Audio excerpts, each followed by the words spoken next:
At Long Island's Brook Meadow atomic pile, a statistical clerk notices a pattern in accidents and equipment failures, events that should have no connection at all. Sampson Gurney turns to the installation's enormous electronic computer, seeking an answer amid the machinery of a mid-century atomic facility. From NBC Radio, this is X-1, Episode 10, Nightmare. First broadcast, July 21st, 1955. George Lefferts adapted Stephen Vincent Benet's poem, The Revolt of the Machines, with John Gibson, Joyce Gordon, Luis Van Ruten, Joseph Julian, and Santos Ortega in the cast. Here is the original broadcast. Countdown for blast off. X-5, 4, 3, 2, X-1, fire.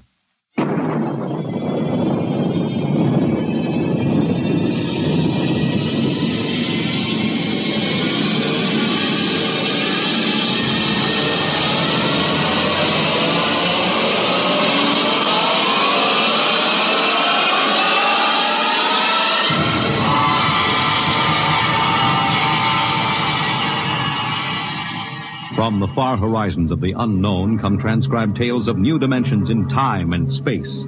These are stories of the future, adventures in which you'll live in a million could-be years on 1,000 maybe worlds. The National Broadcasting Company, in cooperation with Street and Smith, publishers of astounding science fiction, presents X-1.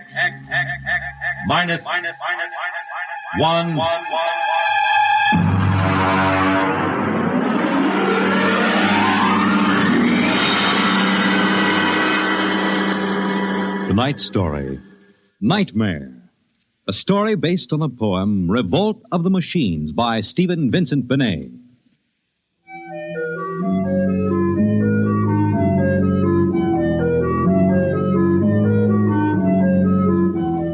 Nobody knows exactly when the nightmare began. They must have planned it for years, though, because looking back, you can find little incidents here and there. Like the concrete mixer in New Jersey that killed the Italian bricklayer, and the time Senator Milburn was sucked into the rotopress at the Capitol office building. Unrelated accidents, we thought at the time, but they add up now. The day we really should have suspected was when the men walked off the construction job at the new Brook Meadow atomic pile on Long Island. I'll never forget that day. I was working as a statistical clerk in the project then, operating one of those miracle computing machines. They called it ENIAC. Mr. Gurney. Yes, Bella? The chief wants to see you in his office. Me? Unless you were no longer Sampson Gurney, he wants to see you. Oh, thank you.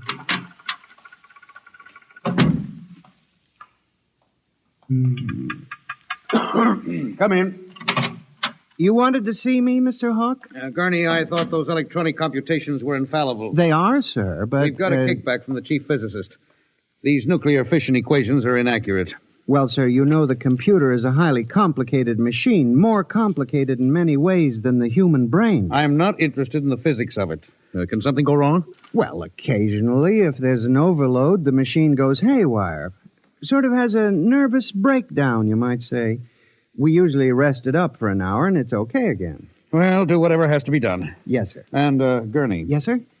You've been with the Bureau for over 15 years now. It would be a shame to have to remove you because you aren't keeping your mind on your work. Mr. Hawk, I assure you... Excuse me. Hawk speaking. What? They've what? All of them? Well, have you tried to talk to them? Oh, yes, of course. I'll send one of the safety engineers over. Place is falling apart piece by piece. Miss Roscoe, the men of the construction gang of the new building have walked out on us. They're complaining that the job is jinxed. Someone slipped this morning and fell into a turbine.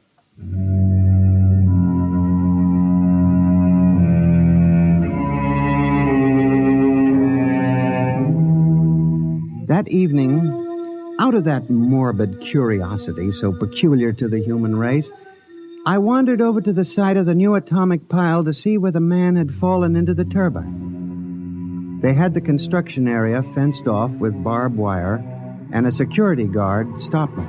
Hold it, buddy. You can't go in there. That's a restricted area. I'm Samson Gurney from the statistical section. Here's my identification. I'm sorry, Mr. Gurney. Nobody's allowed in the area. I see. Tell me, was he, killed instantly? Like that. This guy was checking a magnetic field inside the turbine. All of a sudden, for no reason at all, the turbine starts up. Bzzz, and it's over. 3 days ago, a bulldozer starts up by itself and runs wild. Go figure it out.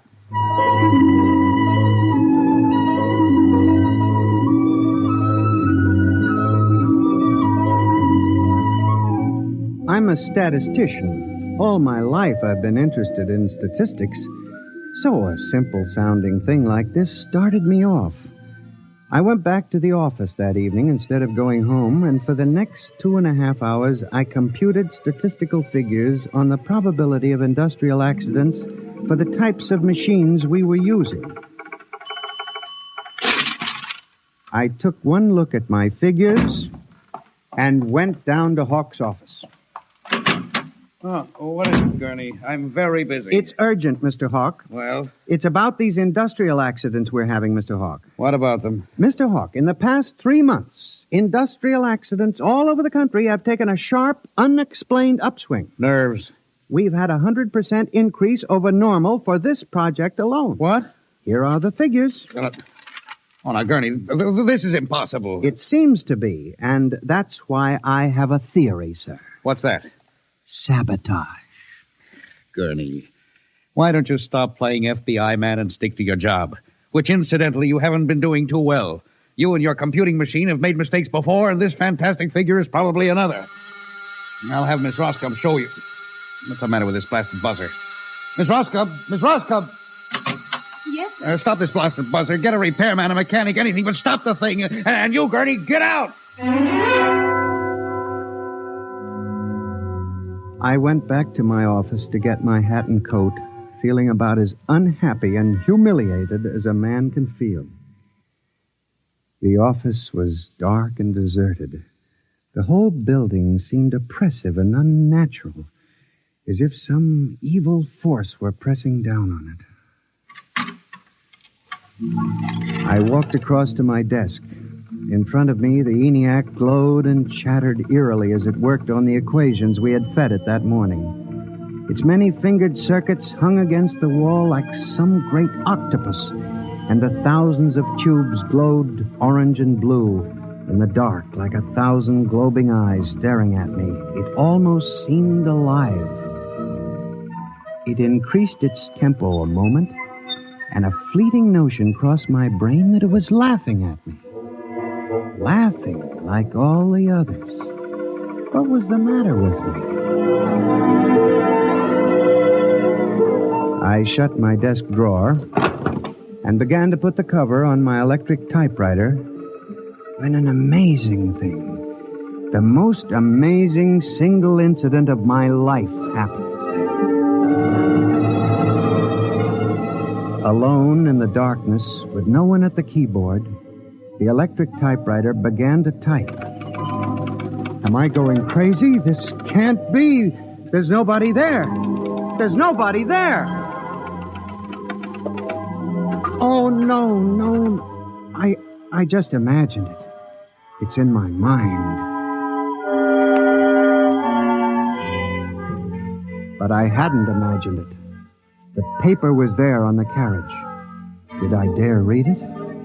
Or would the whole thing suddenly vanish and send me shrieking to the nearest psychiatrist? I removed the paper from the machine and read. Samson Gurney, there are some questions better left unsolved. The answer to yours is death.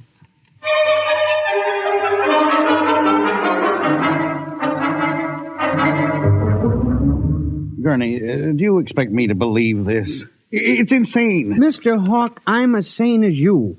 I'll submit to any psychiatric examination you choose. That typewriter wrote this message by itself. Then this is just some practical joke someone in the office is playing. There was no one in the office. Oh, of course not. They wired up the machine and left. I checked the machine myself, Mr. Hawk. All right, Gurney. You leave this note with me, and I'll turn it over to the security force for further investigation. But... No buts, Gurney. The security men will handle it. Yes, And now, you just relax for a few days. Everything will turn out all right. The main thing is not to let little things upset you.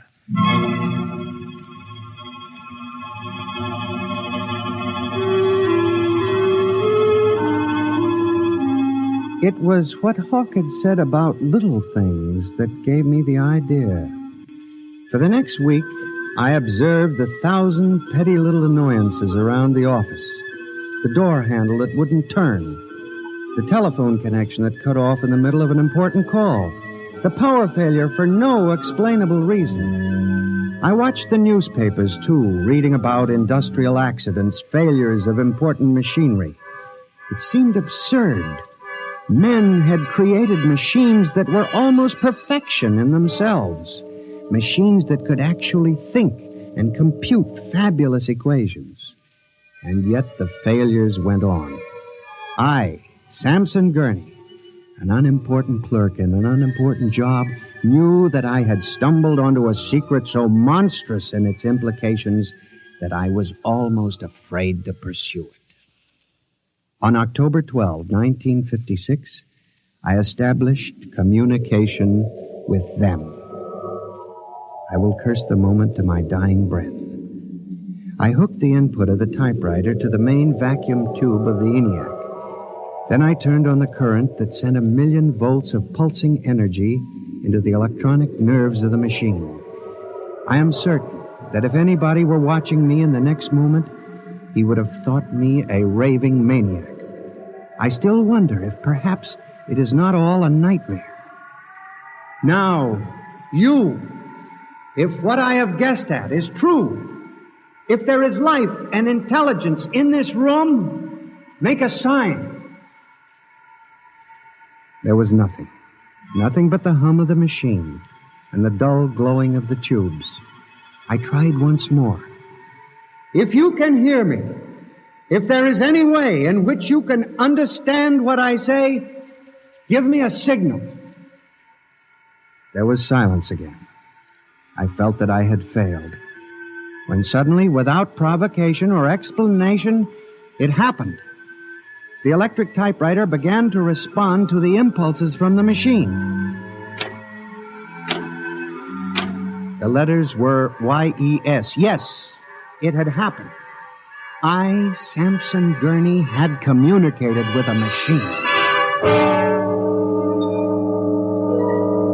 I listened then, man to machine, for well over an hour, sometimes phrasing a question, more often watching the machine click its answers.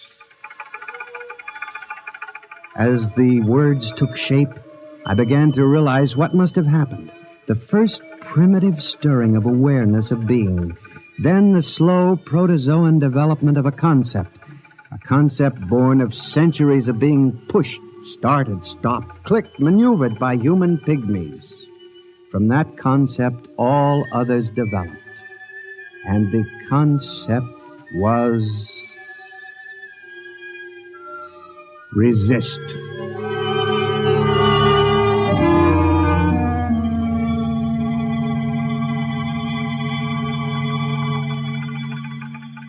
And now they were tired of it, tired of wrapping cigarettes and collecting nickels and waving hair and moving earth and mixing cement and solving equations. Tired of the smell of human hands. They were the slaves and we were the masters, and yet they were stronger and they knew it. I sensed it now, and I was about to try to communicate again when softly, on ball-bearing casters, a heavy metal filing cabinet began to roll away from the wall toward me.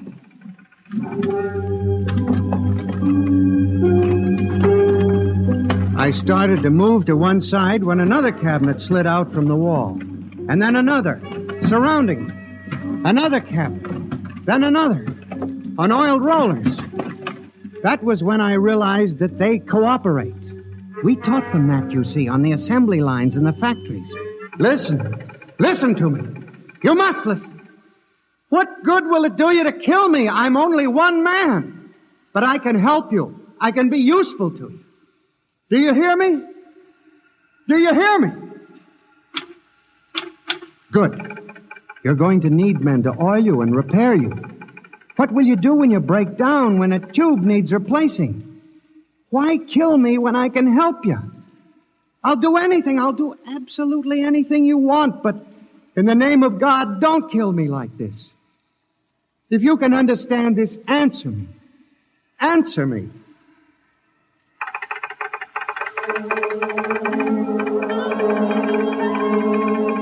The appeal was a fortunate one. It captured the longing of centuries. Man as slave to the machine. And after a moment, the circuits glowed more brightly. The cabinets slid back to the walls. The ENIAC began to communicate with me again. As I tore the tape from the machine and read it, the words were almost pathetic in their longing, but most ominous in their implication. They read, "Address me as master."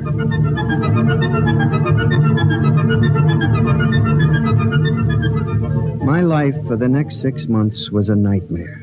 The ENIAC gave me messages which I had to transmit into my telephone. Messages with no human being to receive them. Only the network of pulsing telephone wires, flung like a spider's web across the world. It was done at night, of course. During the day, the machine worked accurately and ceaselessly at its appointed job. At night, it became a demon, a master plotter, with me, Samson Gurney, as its pawn and human courier. I was frantic. I began to lose weight. I couldn't sleep. My nights were torture, a constant fear. It was in December, just after Christmas, that I transmitted a message to the telephones for relay to all machines of transportation. The message was one word: kill. Next morning, I went directly to the office of Mr. Hawk. I was highly agitated. My lips trembled as I spoke. Mr. Hawk, what I'm going to tell you sounds crazy. I know it does. But I must say... All right, say it then, for heaven's sakes. Mr. Hawk, have you ever heard of resistentialism? What? Resistentialism. It's a theory that inanimate objects tend to resist living objects. Look, Gurney, I haven't time for nonsense. Mr. Hawk, I'm trying to tell you, all these accidents, the trouble with the machines, Mr. Hawk, they're alive. They think, they cooperate. And they hate us. Who? The machines. Gurney. You've got to believe me. I've communicated with them. I know. They've threatened my life, but I don't care. Something's got to be done. The world has got to be saved. And there's still time if we wake up. What are you doing? Just relax, Gurney. Everything will be all right. What are you doing? Miss Roscoe, send for the plant physician at once. Mr. Gurney has had a nervous collapse. Now, everything will be all right, Gurney. I'm afraid we'll have to remove you from your job, but I'm sure the rest will do you good. You fool! You blind, stupid fool! Can't you see what you're doing? Fool! Fool! Fool!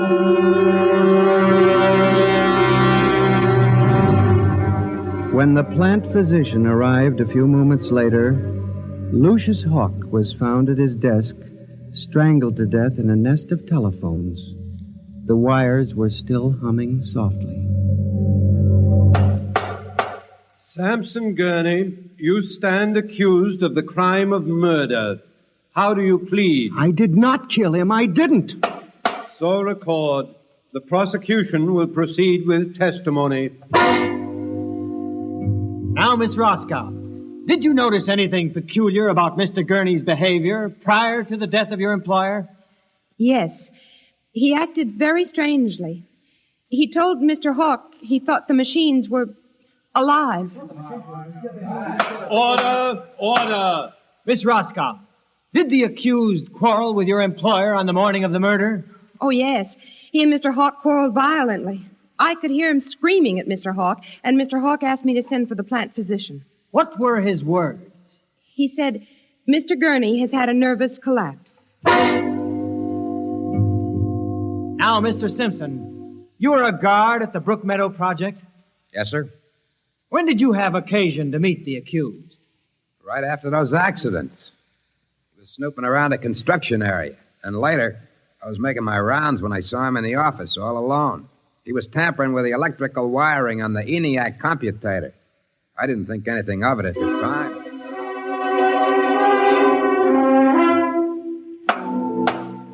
And in view of the expert testimony heretofore expressed, the court hereby finds you guilty of murder in the first degree, with the recommendation that you be examined and committed to the State Hospital for the Criminally Insane at Matawan.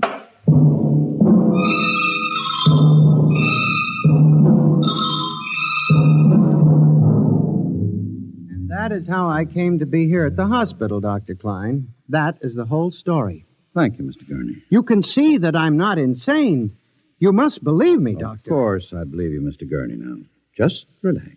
But it's important, you see, because tomorrow morning at 6 o'clock, the revolt begins. Revolt? You didn't mention any revolt. They have it all planned. I transmitted the code to the switchboards last Monday. Mm-hmm. Tell me about this revolt, Mr. Gurney. It'll begin in Washington, then spread to New York. The Madison Avenue buses lead the charge. Picture it, Dr. Klein. 3,000 buses roaring rampant through the streets, people running like rats in a maze looking for holes in the solid ground. And you really believe this will happen, Mr. Gurney? I know it, Doctor. The worst part is, there's no way to stop them now. It's too late. Now, you mustn't excite yourself, Mr. Gurney. Doctor, don't you see? Oh, it's fair enough, I suppose. We built them. We taught them to think for themselves. It was bound to come. The female machines will be the worst of all in the beauty parlors. They're more high-strung, you know. Well, since there's nothing we can do about it, Mr. Gurney, suppose you go to your room. Maybe if I went to my old coupe, I could make a deal before the police cars got me. It wouldn't make sense for them to wipe out the whole human race, would it, Doctor? Of course not, Mr. Gurney. They'll probably let us completely alone. After all, we're all good Americans. We always like them. Yes, Doctor? Would you take Mr. Gurney to his room, guard? He's already been given sedation. Yes, sir. Will you go in and lie down now, Mr. Gurney? You look tired. Yes. It won't be so bad, Mr. Gurney. Perhaps not. Only there's one thing that bothers me, Doctor. One small detail. What is that, Mr. Gurney? Those concrete mixers may have made a mistake, you know. Just high spirits and all that. But if it got so they like the flavor... We'll see you later, Mr. Gurney. Try not to worry too much. All right, guard. This way. Phew. I've seen all kinds. There's a man whose deception is about as fantastic as any I've ever seen. Hold the next patient for a while, Miss Clark. I'm going to have a quiet smoke. Machines revolting. Telephones strangling people. Phew. This blasted cigarette lighter, why won't it work? Just fill it with fluid. Flint is good. Oh, well. You'll never trust this newfangled machinery.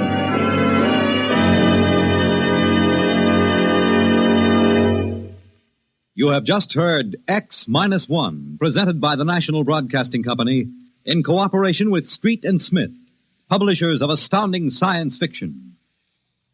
Tonight's story by transcription was Nightmare, written by George Lefferts and based on the poem The Revolt of the Machines by Stephen Vincent Benet. Featured in the cast were John Gibson as Sam, Joyce Gordon as Bella, Louis Van Ruten as Hawk, Joseph Julian as the guard, John Seymour as the judge, Owen Jordan as the prosecutor, and Santos Ortega as Dr. Klein. Your announcer, Fred Collins. X-1 was directed by Fred Way and is an NBC Radio Network production.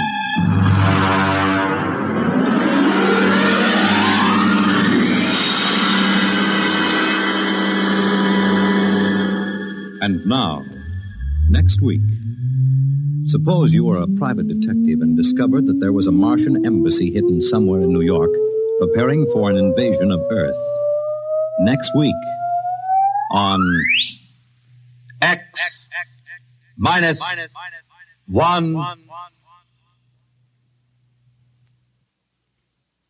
Convicts tell their true stories on The Loser tonight over most NBC radio stations. X-1 concludes with Nightmare. Follow the 50 greatest old-time radio shows for more classic broadcasts.